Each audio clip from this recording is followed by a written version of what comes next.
to be? That is the question. Wherefore art thou Romeo?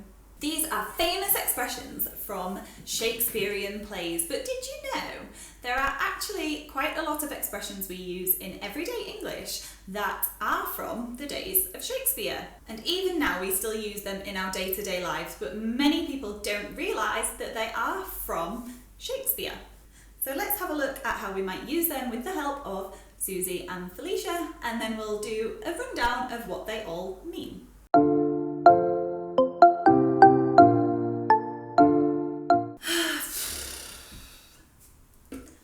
Tell you what, Felicia, we've seen better days than this. I don't know, I mean, I haven't hated quarantine, to be honest. I feel like ever since we binged watched Gilmore Girls to break the ice, it's like you're my own flesh and blood. Yeah, well, I know you've been enjoying it because you've been eating us out of house and home. I know, but what's done is done. I really feel quite optimistic for when all this is over, Suze. I feel like the world is my oyster and it's a whole new beginning.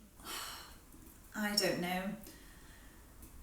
So much tragedy has already happened and I'm worried about everyone. I haven't slept a wink. And Felicia, I'm going to say this now, and it's not nice, but I think I have to be cruel to be kind.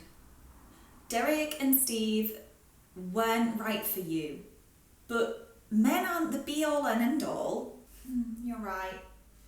And I think when this lockdown is over, in future, just try not to wear your heart on your sleeve so much, yeah? Forget men. After lockdown, we can just do everything together. Yay!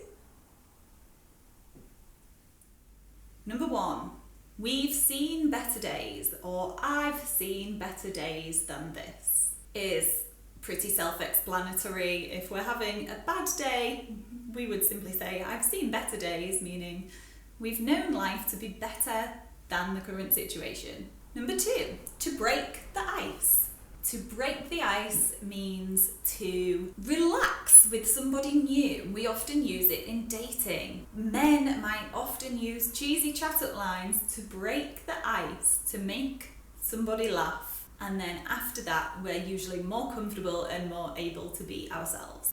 If we say someone is our own flesh and blood, it's quite a literal way to say they are a relative of ours. It's most commonly used when people talk about their children. They are my own flesh and blood, going off out into the world. Eaten out of house and home basically means to eat everything until you are poor. Obviously, this isn't really used literally, but if someone you live with eats everything in the kitchen, you might say, you've eaten us out of house and home. What's done is done, meaning it can't be changed. We can't worry about it. All we can do is deal with it. What's done is done. It's something we cannot take back. The world is my oyster is an expression we use to mean we have all the opportunity available to us. For example, as a student leaves university with excellent grades, we might say, the world is your oyster now. You can do anything you want. I haven't slept a wink is like saying, we haven't slept even for this long. Of course, we've probably had a little bit of sleep. It's an exaggeration again, but we would often say if we've had a bad night's sleep that we haven't slept a wink. To be cruel, to be kind.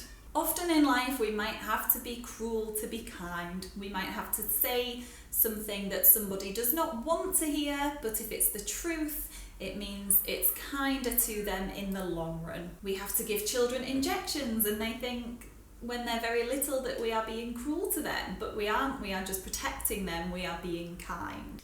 It's not the be-all and end-all, meaning there's lots of other things going on in our life too. It doesn't matter if you do fail the exam. It's not the be-all and end-all, even if it is a disappointment right now. There are lots of other things you can do, or you can take the exam again. To wear your heart on your sleeve. If someone wears their heart on their sleeves, they are very open and honest about their emotions. Maybe they're honest to people too soon, maybe too open to people they don't really know yet. They wear their heart on their sleeve. guilty. That's it, they're the 10 most commonly used expressions from Shakespeare. Have you used those expressions before? Were there any you particularly like that you think you will use more now in your English practice?